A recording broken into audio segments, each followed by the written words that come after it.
मेरी उम्र 19 साल थी। मैं सेकंड ईयर की स्टूडेंट थी। इन दिनों गर्मी शुरू हो गई थी, इसलिए हमें कॉलेज से छुट्टियां मिल गई थी। रोज़ की तरह आज भी पूरे घर की सफाई करने के बाद मैं अपने बिस्तर पर आराम कर रही थी। पूरा वजूद थकन से चूर हो रहा था। ऐसे लग रहा था जैसे पूरा बदन अकड़ चुका हो। मैं अपने बिस्तर पर लेटकर सुकून करने लगी और अपने हाथों से अपने सर को मसाज देने लगी। मेरे करहाने की आवाज़ सुनकर मेरा भाई असफंद कमरे में आया। कहने लगा, क्या हुआ नाइमा, तबीयत तो ठीक है? मैंने कहा, भाई काम बहुत होता है, अम्मी तो सारा काम मेरे सर पर डालकर चली जाती हैं। कॉलेज से छुट्टियां क्या हुई हैं, सारे घर की जिम्मेदारी मुझ पर आ गई है। ऊपर से मुलाजमा भी छुट्टी पर है, मुझसे नहीं होते ये घर के काम। मेरी बात सुनकर असफंद हंसा और मेरे पास बैठ गया। फिर कहने लगा, मेरी प्यारी बहन, कोई बात नहीं, मैं अभी तुम्हारे लिए दूध लेकर आता हूँ, इसे पियोगी तो सुकून हो जाएगा। मैंने असफंद की बात सुनी तो मुस्कुरा गई। कहने लगी, बस तुम खाना बाहर से ले आना, मैं थोड़ी देर सोऊंगी तो मेरी तबीयत कुछ बेहतर हो जाएगी। असफंद कमरे से निकल गया। कुछ देर बाद ठंडे दूध का गिलास साथ वो ले आया। मुझे असफंद पे बहुत प्यार आया था। दुनिया में बहुत कम ऐसे भाई होते हैं जो अपनी बहनों का इतना ख्याल रखते हैं। मैं उसे ढेरों दवाएं देने लगी और उसका लाया हुआ दूध पीने लगी। दूध पीने के बाद मैंने गिलास एक साइड पर रखा और लेट गई। असफंद कहने लगा, चलो मैं तुम्हारा सर दबा देता हूँ, तुम सो जाओ। वो मेरे सरहाने बैठ गया और अपने हाथों से मेरा सर दबाने लगा। मुझे भी सुकून आने लगा। दर्द की शिद्दत भी कम होने लगी थी। मैं आंखें मूंद कर सोने लगी। कब मैं गहरी नींद में चली गई पता ही ना चला। कई घंटे तक मैं सोती रही। मेरी आंख अम्मी की आवाज़ पर खुली थी। मैंने हड़बड़ाकर आंखें खोली तो सरबरी तरह बुरी बोझल थी। घड़ी पर टाइम देखा तो रात के 9 बज रहे थे। मुझे एकदम झटका सा लगा। मेरी अजीब बात थी, अम्मी अब्बू ऑफिस से वापस आ चुके थे। शायद थकावट की वजह से मुझे वक्त का एहसास ही ना हुआ। मैं उठकर जैसे ही 2 कदम चली तो मुझे चक्कर आ गए। आंखों के इर्द गिर्द अंधेरा छा गया और दीवार पर हाथ ना रखती तो यकीनन मैं गिर जाती। मैं फ्रेश होकर बाहर आई तो खाने के मेज़ पर सब बैठे मेरा इंतज़ार कर रहे थे। मैं जाकर असफान के साथ कुर्सी पर बैठ गई। वो मुझे देखकर खाना मेरी प्लेट में डालकर देने लगा और फिर अम्मी को कहने लगा, अम्मी आप नाइमा पर काम का बोझ थोड़ा कम डाला करें। अरे अगर मुलाजमा नहीं आ रही तो उसकी जगह कोई और रख लें। ये बेचारी सारा दिन काम कर कर के थक जाती है। देखे तो इसकी रंगत भी पीली पड़ चुकी है। मेरी हालत वाकई ही ख़राब हो चुकी थी। मैं काफ़ी बोझल महसूस कर रही थी। मेरे अम्मी अब्बू दोनों ही जॉब करते थे, क्योंकि सिर्फ अब्बू की जॉब से घर चलना मुश्किल था। ऊपर से हमारी पढ़ाइयों के खर्चे भी कुछ कम ना थे, इसलिए मेरी अम्मी भी इस कंपनी में जॉब करती थी जहां पापा करते थे। मैं और असफान कॉलेज जाते थे, मगर अभी इम्तिहान की वजह से छुट्टियां थी, इसलिए हमें घर में ही रहना पड़ रहा था। मैंने ये बात नोट की थी कि पिछले कुछ दिनों से असफान मेरे साथ कुछ ज़्यादा ही अटैच हो चुका है। जब से मुझे छुट्टियां हुई थी वो मेरा बहुत ख्याल रखने लगा था। अगर मैं घर का कोई काम करती तो आकर मेरी मदद करने लगता। अगर मैं थक जाती तो मेरा सर दबा देता। मैंने उसे मना करती, मगर कहता कि नहीं, तुम थक चुकी हो, इतना काम करती हो, मेरा हक है कि मैं तुम्हें सुकून पहुंचाऊं। मैं भी खामोशी से लेटी रहती। मगर एक रात जो कुछ मेरे साथ हुआ, मेरे तो होश उड़ गए कि असफंद कभी ऐसा भी कर सकता है। मैं अपने कमरे में सो रही थी कि आधी रात के वक़्त मुझे महसूस हुआ जैसे कोई मेरे कमरे में दाखिल हुआ हो, आहिस्ता से चलता मेरे बिस्तर के करीब आया हो। भले ही मैं सो रही थी, मगर मेरा जहन बेदार था। मैंने हड़बड़ाकर आंखें खोल दी। कमरा अंधेरे में डूबा हुआ था। जब मैंने उठकर देखा तो अंदर कोई भी नहीं था, बस कमरे का दरवाज़ा थोड़ा खुला हुआ था। मैं सोने से पहले हमेशा दरवाज़ा बंद करके सोती थी, फिर खुद कैसे खुल सकता था। मैं नींद से भरी आंखों से उठी और दरवाजे को लॉक करने लगी। दरवाज़ा लॉक करने के बाद दोबारा पलटकर बिस्तर पर सो गई। मेरी आंखें बंद थी कि एक मरतबा फिर मुझे कदमों की जवाब सुनाई दी। ऐसे लग रहा था जैसे कोई बिस्तर पर मेरे पास बैठा हो और वो अपना हाथ मेरी जानब बढ़ा रहा हो, लेकिन मैंने पलटकर पीछे देखा तो कोई भी नहीं था। मुझे घबराहट होने लगी। मैंने उठकर कमरे की लाइट ऑन कर दी। दरवाज़ा खोलकर भी बाहर देखा, मगर वहाँ पर भी कोई ना था। आज से पहले तो ऐसा कभी नहीं हुआ था। जो अब हो रहा था, मुझे पानी की तलब हुई तो कमरे का दरवाज़ा खोलकर कमरे से बाहर निकली। ऐन उसी वक्त असवान भी अपने कमरे से बाहर निकला। मुझे उठा देखकर कहने लगा, क्या बात है, आप अभी तक जाग रही हैं? मैं उसे बताने लगी, कुछ नहीं, बस मुझे ऐसे महसूस हुआ जैसे कमरे में कोई मौजूद हो। पानी पीकर दोबारा कमरे में आई। फ़ौरन असवान भी पीछे मेरे आ गया और कहने लगा, आपको डरने की कोई ज़रूरत नहीं। अगर आपको डर लग रहा है तो मैं आपके पास सो जाता हूँ। मैंने उसे कहा, नहीं नहीं, मेरी वजह से तुम्हें अपनी नींद ख़राब करने की ज़रूरत नहीं है, तुम अपने कमरे में सो जाओ। मगर असफंद ज़िद करने लगा, आपको मैं अकेला किसी हाल पर भी नहीं छोड़ सकता। आपकी तबीयत ख़राब हो सकती है, मैं आपको तकलीफ़ नहीं दे सकता। चले आप सो जाए, मैं अभी यही सो जाता हूँ। मैंने कहा, नहीं, मैं ठीक हूँ। मगर वो तो मेरे कमरे में ही सोने पर बस ज़िद था। मैं बेड पर जाकर सो गई और उसने तकिया उठाकर सोफे पर रख लिया और वहीं पर सो गया। उस रात मुझे यूं महसूस हुआ जैसे कोई सराहना बैठकर मुझे बहुत देर तक देखता रहा। उसने मेरे बालों को भी सहलाया हो, मेरे चेहरे पर उंगलियां फेरी हों और मैं पुरस्कून सी सोई रही। मुझे सब कुछ एक ख्वाब लग रहा था। अगली सुबह मैं उठी तो मेरा मूड बड़ा ही खुशगवार था, मगर जैसे ही अपने वजूद पर गौर किया तो मैं बौखला गई। ये तो शुक्र था कि मैंने दुपट्टे से अपना जिस्म ढक रखा था, क्योंकि सोते हुए मेरी कमीज़ बेतरतीब हो चुकी थी। मुझे हैरत हुई थी क्योंकि आज से पहले मैं कभी इस तरह गाफिल होकर नहीं सोई थी। आज असफंद मेरे खुश लग रहा था, ना जाने क्या वजह थी। मैंने उससे पूछा, बोला, मैं तो रोज़ इतना खुश होता हूँ, जिसको आप जैसी बहन मिल जाए वो क्यों खुश ना हो। घर के सारे काम वगैरह निपटा कर मैं बैठी तो असफंद तेल लेकर मेरे सर पर आ गया। कहने लगा, नाइमा, आपके बाल को मैं आपके सर में मसाज कर दूँ। मुझे इसकी हरकत बड़ी अजीब लगती थी। मैंने कहा, ये तुम्हारा काम नहीं है, जाओ अपने दोस्तों के साथ घूम फिर आओ, मुझे मसाज की ज़रूरत नहीं है। मगर वो तो खुद ही मेरे बालों से कैचर उतार कर कहने लगा, आपी नखरे मत किया करे, किस्मत वालों को मिलते हैं मुझ जैसे भाई। आपका भाई जब आपके इन खूबसूरत रेशमी बालों में मसाज करना चाहता है तो आपको क्या मसला है? चले आए, मैं आपका मसाज कर देता हूँ, आपको बहुत सुकून आएगा। वो मुझे वहाँ से उठाकर कमरे में ले गया। मैं बेड पर तकिए रख कर लेट गई। मेरे बाल बेड से नीचे लटक रहे थे और मेरे सराहने बैठकर मेरे बालों की मसाज करने लगा। असफान मुझसे 4 साल छोटा था, मगर मुझे नाम से बुलाता था। कहता कि आप इतनी प्यारी हैं कि आपको देखकर दिल करता है आप हमेशा यूं ही मुस्कुराती रहें और मैं आपका लाड उतारता रहूं। असफान मेरा मसाज कर रहा था, लेकिन उसके हाथों में तो जैसे जादू था। मसाज से मुझे इतना मज़ा आया कि मैं नींद की वादियों में खोने लगी। तेल की खुशबू बड़ी ही ज़बरदस्त थी। मैंने असफान से पूछा, ये कौन सा ऑयल है? कहने लगा, ये बहुत ही ख़ास तेल है, ख़ास आप ही के लिए। आपके जो इतने हसीन बाल हैं ना, ये इन बालों के लिए ही बना है। इसकी बातें बहुत प्यारी होती थी। मैं समझ नहीं पाती थी कि ये बात करके किस तरीके से कर रहा है। बहरहाल मसाज के दौरान ही मुझे नींद की वादियों में खोती जा रही थी।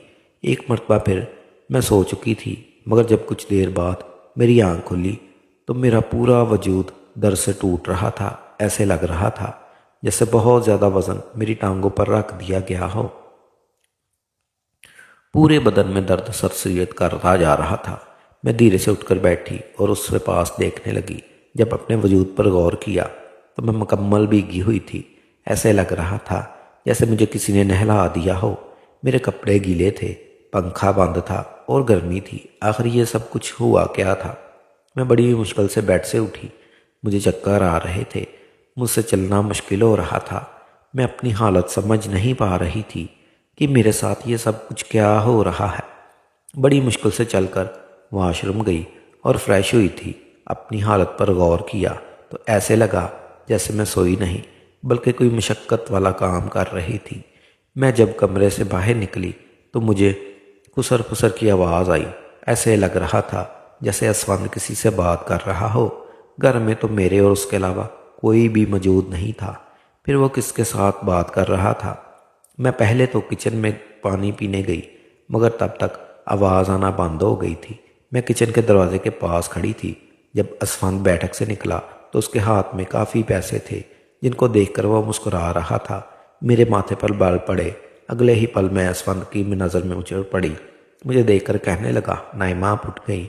मैं चलते हुए उसके करीब आई। वो हड़बड़ा कर पैसे अपनी पैंट की जेब में डाल रहा था मगर उसका हाथ पकड़कर इन पैसों को सामने लाकर बोली, असफंद इतने पैसे तुम्हारे पास कहाँ से आए? वो नज़रें झुका चुका था। कहने लगा, आप प्लीज़ पापा को मत बताना, मैं तो सच में मुब्तला होगी। उसने ये पैसे अब्बू को तो नहीं निकाले। मैं सख्ती से बोली तो वह सहम गया।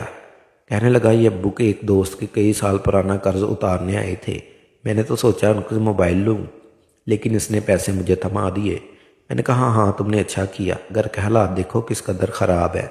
हमारे माँ बाप दोनों नौकरी कर रहे हैं और तुम बजाय ये पैसे उनको देने के मोबाइल लेने की बात कर रहे हो। असफंद शर्माने लगा मगर मैं वो पैसे रात को अब्बू को दे दिए। असफंद ने मेरे साथ कोई बात नहीं की। आज तो वो सोने भी जल्दी चला गया था। अगले रोज़ मैं किचन में काम कर रही थी जब असफंद अपने दोस्तों के साथ घर में दाखिल हुआ। मैं जितनी हैरान होती उतना कम था क्योंकि वो अपने दोस्तों को सीधा लाउंज में ही ले आया था। उस वक़्त दुपट्टा उतार कर बर्तन धो रही थी। जब वो सब हमसे हुए अंदर दाखिल हुए मैंने फ़ौरन दुपट्टा किया और फिर असफंद को बुलाने लगी कि ये क्या तरीका है, तुम जानते भी हो इस वक्त अम्मी अब्बू घर नहीं, फिर भी इन लोगों को घर ले आए। असफंद कहने लगा, ये मेरा घर है, जब आपको मेरा ख्याल नहीं तो मैं आपका ख्याल क्यों करूं? अच्छा सा खाना तैयार करे, मेरे बहुत ख़ास दोस्त है। वो मुझसे काफ़ी नाराज़ हो चुका था मगर अब मैं क्या करती, ये करना तो ज़रूरी था। मैं उसके दोस्तों के लिए खाना बनाने लगी तो वो बोला, खाना पड़ोसने भी तुम खुद ही आओगी। मुझे असफंद का ये रवैया हैरान कर रहा था। छोटी सी बात पर आखिर वो ऐसे कैसे बदल सकता था। मैंने खाना मेज़ पर लगा दिया। मैंने गौर किया था कि उसके दोस्त बार बार मुझे घूर कर देख रहे थे। वो सभी मर्द थे, असफंद की उम्र से बड़े थे। अजीब तरीके से घूरते रहे जैसे कच्चा ही खा जाएंगे। मैं अपने कमरे में बंद होकर रह चुकी थी। जैसे ही वो गए तो मैं असफंद पर फट पड़ी कि दोबारा तुम्हारे दोस्त मुझे इस घर में नजर ना आए। मगर वो तो अगले ही पल गाल थाम कर कहने लगा, इतना गुस्सा कहाँ से आता है आप में? नहीं आएंगे दोबारा, मगर आप इस बारे में अम्मी अब्बू को कुछ नहीं बताएंगी। कैसा लड़का था ये, कभी प्यार नछावर करने लगता तो कभी चिढ़ाने लगता। बहरहाल मैंने हाँ में सर हिला दिया और अपने कमरे में चली गई। मुझे असफंद की हरकतें कुछ मशकूक सी लगने लगी क्योंकि वो अब मुझे अजीब ही तरह देखने लगा था। इस रोज़ भी मैं जब अपने कमरे में आराम करने के लिए सोती तो अचानक मुझे अपने पैरों पर किसी के हाथ महसूस होते। मैंने जब बुखलाकर आंखें खोली तो असफंद मेरे पैरों को अपनी गोद में रखकर मसाज दे रहा था। मैंने उसे ऐसा करने से मना किया मगर वो कहने लगा, मैं जो कर रहा हूँ मुझे करने दे। इस घर में एक मैं ही हूँ जिसे आपकी फ़िक्र इतनी है। अम्मी अब्बू को तो काम से ही फुर्सत नहीं मिलती। खैर मैं भी पुरस्कून हो चुकी थी। आंखें बंद किए सोने लगी। असफंद के हाथों का मसाज से तो मुझे नींद की वादियों में खोने लगी। मगर जब मेरी आँख खुली तो मेरे होश गुम हो गए। मेरा सर बुरी तरह से चकरा रहा था। बिस्तर की चादर बिल्कुल बेतरतीब हो चुकी थी। सिर्फ इतना ही नहीं, बेड पर एक शर्ट भी पड़ी थी और साथ ही एक मेल परफ्यूम भी पड़ा था।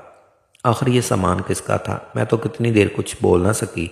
सर में इस कदर शदीद दर्द टेसे उठ रही थी। मैं दोबारा बिस्तर पर गिर चुकी। ऐसे लग रहा था जैसे मुझे किसी ने बेहोशी की दवा पिला दी हो। मुझे अपने पास खुसर खुसर की आवाज़ आ रही थी मगर यह कौन बोल रहा था मैं पहचान ना सकी। मुझे तो सिर्फ असफंद की आवाज़ें लग रही थी। ऐसे लग रहा था जैसे असफंद मेरे कमरे में मौजूद हो, मुझे उठाने की कोशिश कर रहा हो। कुछ देर बाद जब आँख खुली तो सारा मंजर मेरी आंखों के सामने घूमने लगा। मैंने आँख खोलकर सबसे पहले बेड की जानब देखा जहाँ पर शर्ट और परफ्यूम पड़ा था, मगर अब यहाँ पर ऐसा कुछ भी नहीं था। आज फिर मेरी हालत बड़ी अजीब थी। मैं बच्ची तो नहीं थी जो ये सब कुछ समझ ना सकती। घर सोए मेरे असफन के और कोई भी नहीं होता था। फिर मेरे सोने के बाद आखिर ऐसा भी क्या होता कि मेरा पूरा वजूद पसीने से शराबूर होता। ऐसे लगता जैसे मुझे पानी से नहला दिया गया हो। सिर्फ इतना ही नहीं, जिस्म दर्द से चूर था, रंगत भी बिल्कुल पीली पड़ चुकी थी, दिन ब दिन कमज़ोर होती चली जा रही थी। इस रोज़ भी असफान मेरे करीब आने की कोशिश कर रहा था, मगर मैं बहाना बनाकर अपने कमरे में आ चुकी थी। जहन में अजीब वसवसे आने लगे थे। तबीयत बहुत ख़राब थी। मेरी तबीयत देखकर अम्मी भी परेशान हो गई। कहने लगी, मैं कल ही ऑफिस से छुट्टी लेकर तुम्हारा डॉक्टर से चेकअप करवाती हूँ। आखिर क्या मसला है तुम्हें? देखो तो कैसे जर्द पड़ चुकी हो। उस रोज़ सारी रात मैं उल्टियाँ करती रही, सांस फूल रहा था, ठीक से सो न सकी। अगले रोज़ मेरे माँ बाप हमेशा की तरह फिर से अपने काम पर जा चुके थे।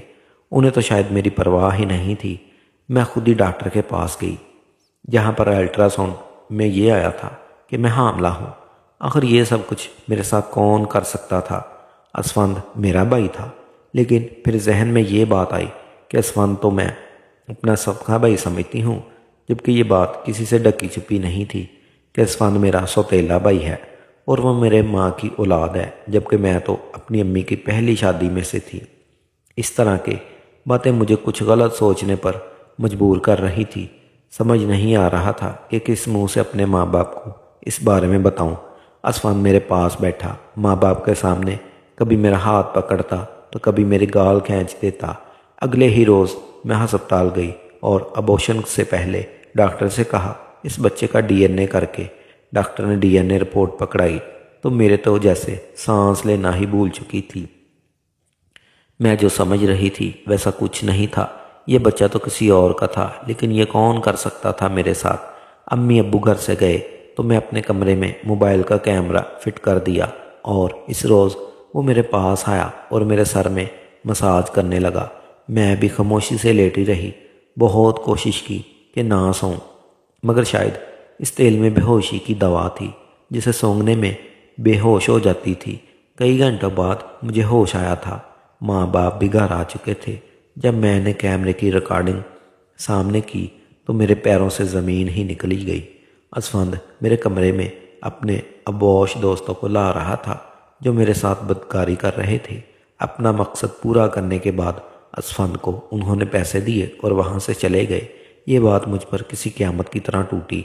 मैंने कमरे से बाहर जाकर असफंद को गिरेबान से पकड़ा और थप्पड़ों की बौछार की उसके मुंह पर कर दी। असफंद खुद बुखलाया हुआ था। अम्मी अब्बू भी वहीं पर आ गए।